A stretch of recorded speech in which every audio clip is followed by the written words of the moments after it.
જય માતાજી, જય શ્રી કૃષ્ણ. આપણે ભાદરવા મહિનાના જ્યારે પિતૃપક્ષ ચાલી રહ્યો છે એને શ્રાદ્ધ 16 દિવસના શ્રાદ્ધમાં આજે આપણે ત્રીજા અધ્યાયનું વાંચન કરવાનું છે. ત્રીજા અધ્યાયનું નામ છે કર્મયોગ અધ્યાય. કર્મયોગ અર્જુન અને શ્રી કૃષ્ણ વચ્ચે જે સંવાદ થાય છે, કર્મ કોને કહેવાય છે, કર્મ ક્યારે કરવું, કર્મ કેવી રીતે કરવું, જે કૃષ્ણ ભગવાન અર્જુનને સમજાવે છે એ જ આપણને આજે અહીંયા એનું વાંચન કરવાનું છે. એના અધ્યાયનો સારાંશ છે. અર્જુન શ્રી કૃષ્ણને પૂછે છે કે આપ તો જ્ઞાનને જ કર્મ કરતાં વધારે સારું માનો છો, તેમ છતાં આપ મને ઘોર કર્મમાં કેમ જોડો છો? આનો પ્રત્યુત્તર આપતા શ્રી કૃષ્ણ કહે છે, કર્મ દરેકને કરવું પડે છે. કોઈ પણ મનુષ્ય એક ક્ષણ પણ કર્મ કાર્ય વિના રહી શકતો નથી. અન્નથી પ્રાણીઓ ઉત્પન્ન થાય છે, વરસાદથી અન્ન ઉત્પન્ન થાય છે, યજ્ઞથી વરસાદ આવે છે અને યજ્ઞ કર્મથી થાય છે. આમ યજ્ઞ કરવા માટે તો કર્મ કરવું જ પડે છે. ભક્તિ પ્રધાન કર્મયોગની વિધિથી મમતા, આસક્તિને કામનાઓનો ત્યાગ કરી કૃષ્ણાર્પણ બુદ્ધિથી કર્મ કરવા જોઈએ. તેમ જણાવ્યું, શાસ્ત્ર જે કર્મોમાં સૂચવ્યું છે તે કર્મ કરવામાં પ્રશંસા કરીને તે કરનારી બુદ્ધિને ભ્રષ્ટ થાય છે. તેમ આ પ્રકારે રાગ દ્વેષમાં ન પડતા સ્વધર્મ પાલન કરવા માટે ભાર દઈને કહ્યું છે. વળી કામથી પેદા થનારા બધા જ અનર્થો અંગે સમજ આપી વિવેક બુદ્ધિથી ઇન્દ્રિયોને મન ઉપર સંયમ રાખવા જણાવ્યું છે. જ્યારે શ્રી કૃષ્ણ ભગવાન અર્જુનને કહે છે કે હે અર્જુન, તું કર્મ કરવામાં મન રાખ, યજ્ઞ કર્મ કરીશ તેમાં જ આપણે કર્મફળ મળશે. તું ફળની ઈચ્છા રાખ્યા વગર કર્મ કર. ત્યારે અર્જુને શ્રી કૃષ્ણને પૂછ્યું, હે જનાર્દન, આપે કર્મ કરતા જ્ઞાનને શ્રેષ્ઠ માન્યું છે, તો પછી આપ મને ઘોર કર્મ કરવા કેમ કહો છો? આપ ક્યારેક જ્ઞાનની પ્રશંસા કરો છો તો ક્યારેક કર્મની પ્રશંસા કરો છો તો ક્યારેક. આથી મારી બુદ્ધિ ભ્રમમાં પડે છે. દરેક કર્મ કરવું જરૂરી છે. આથી આપ મારા હિત કાજે એક જ બાબત જણાવો. તેને શ્રી કૃષ્ણ જવાબ આપતા કહે છે કે હે અર્જુન, આ જગતમાં જ્ઞાન વડે જ્ઞાનીઓને ને કર્મયોગ વડે કર્મયોગીઓને એમ બે પ્રકારની સ્થિતિ દર્શાવી છે. નિત્ય નૈતિક કર્મ કાર્ય વગેરે અંતકરણની શુદ્ધિ થતી નથી. અંતકરણની શુદ્ધિ વિના જ્ઞાનનો લાભ થતો નથી. જ્ઞાનના લાભ વિના મોક્ષ પ્રાપ્તિ થતી નથી. કર્મ ત્યજવાથી પણ મોક્ષ પ્રાપ્તિ થતી નથી. દરેકે દરેક કર્મ કરવું જરૂરી છે. કોઈ પણ મનુષ્ય કર્મ કર્યા વિના એક ક્ષણ પણ રહી શકતો નથી, કારણ કે બધા પ્રાણીઓના પ્રકૃતિના ગુણોને વશ થઈને કર્મ કરે છે. જે કર્મેન્દ્રિયોનો સંયમ કરી મનથી વિષયોનું સેવન કરે છે તે મૂર્ખને દંભિક કહેવાય છે. પણ જે મનુષ્ય મનથી જ્ઞાનેન્દ્રિયોને દબાવી ફળ માટે અનાસક્ત થઈને કર્મયોગનું અનુષ્ઠાન કર્મેન્દ્રિયો દ્વારા કરે છે તે શ્રેષ્ઠ છે. સંધ્યા, ઉપાસના વગેરે કર્મ દરરોજ કરવા જોઈએ. જો તું બધી રીતે કર્મ કરવાનું છોડી દેશે તો તારું શરીર પણ ટકી શકશે નહીં. ફળની ઈચ્છા વિના તું કર્મ કર. ઈશ્વર નિમિત્ત કર્મ સિવાયના બધા જ કર્મો બંધનમાં નાખનારા છે. આથી ફળની ઈચ્છા ત્યજી દઈને કર્મ કર. અગાઉ બ્રહ્માએ યજ્ઞ સહિત પ્રજાને સર્જી ત્યારે તેમણે કહેલું કે આ યજ્ઞ વડે તમે દેવોને સંતુષ્ટ કરો તો દેવો તમને વાંછિત ભોગ આપશે. પરંતુ તેમણે તેમને જે આપ્યું તે તમે દેવોને અર્પણ કર્યા વગર ભોગવો તો તમે ચોર ઠરો. યજ્ઞ કર્યા પછી વધેલું જમનારા સજ્જન છે તે સર્વ પાપોથી મુક્ત થાય છે. પણ જે મનુષ્ય પોતાના માટે રાંધે છે તે પાપનું ભક્ષણ કરી રહ્યા છે. પ્રાણીઓની ઉત્પત્તિ અન્ન વડે થાય છે, અન્ન વરસાદથી થાય છે, વરસાદ યજ્ઞથી થાય છે અને યજ્ઞ કર્મથી થાય છે. કર્મ વેદથી ઉત્પન્ન થાય છે. આમ પરમાત્મામાં ઉત્પન્ન યજ્ઞમાં રહેલા છે, માટે યજ્ઞાદિ કર્મ કરવા જોઈએ. જે મનુષ્ય જગતમાં અજ્ઞાદિ કર્મ કરતો નથી તે ભારરૂપ છે ને વૃથા જીવે છે, પરંતુ જે આત્મામાં રાચે છે, આત્મામાં તૃપ્ત રહે છે ને આત્મામાં સંતોષી રહે છે, તેને કોઈ કર્મ કરવાનું કહેતું નથી અને કર્મ કરવામાં રહેતું નથી.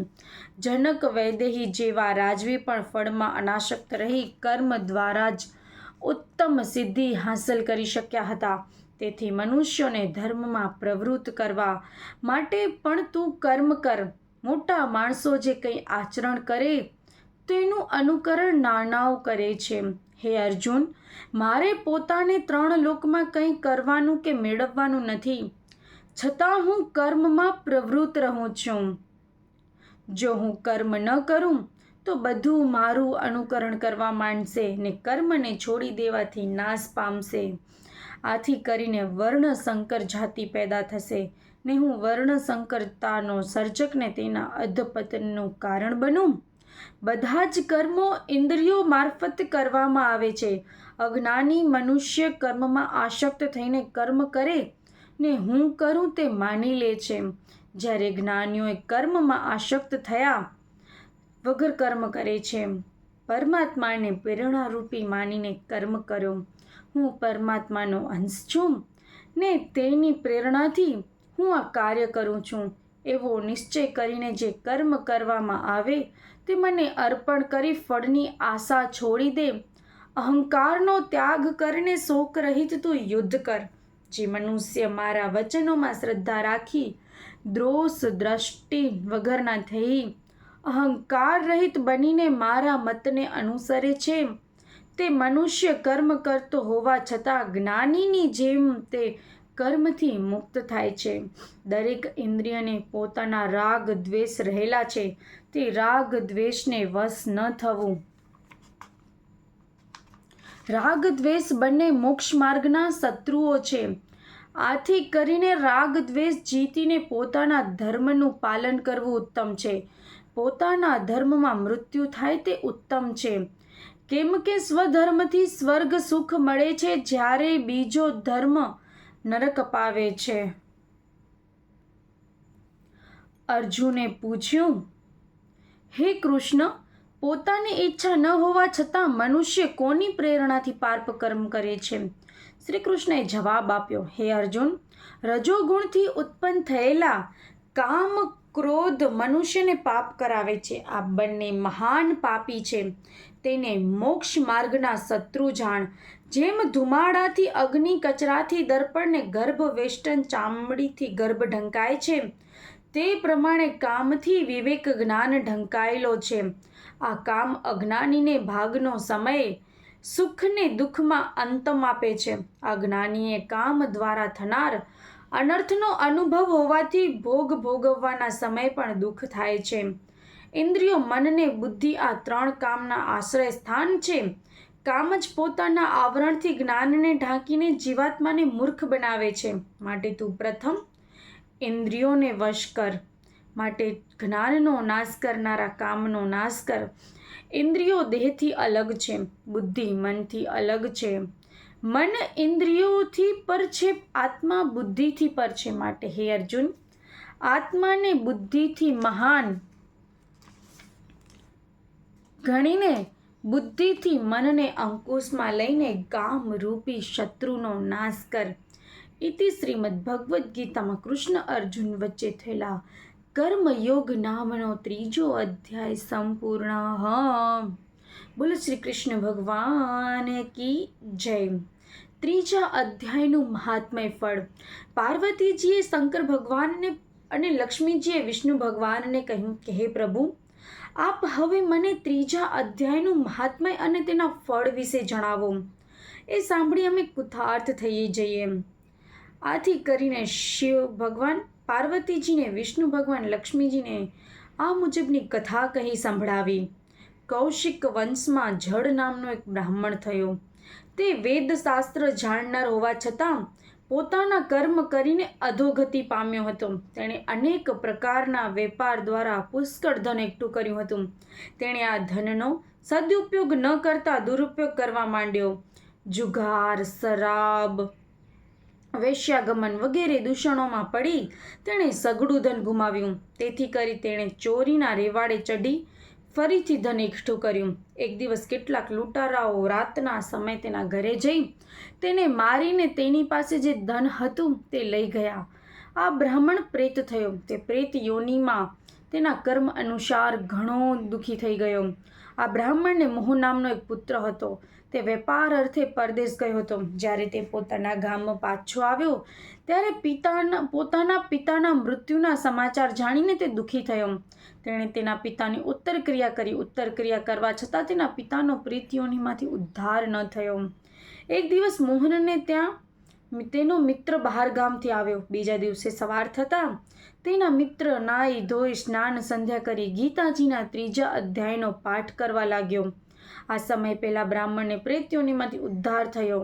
તેના માટે એક સુંદર વિમાન આવીને તે વિમાનમાં બેસવા ગયો ત્યારે અપ્સરાઓએ તેનું સ્વાગત કર્યું. એ વખતે મોહે તેના પિતાજીએ પૂછ્યું કે તમારો ઉદ્ધાર કેવી રીતે થયો?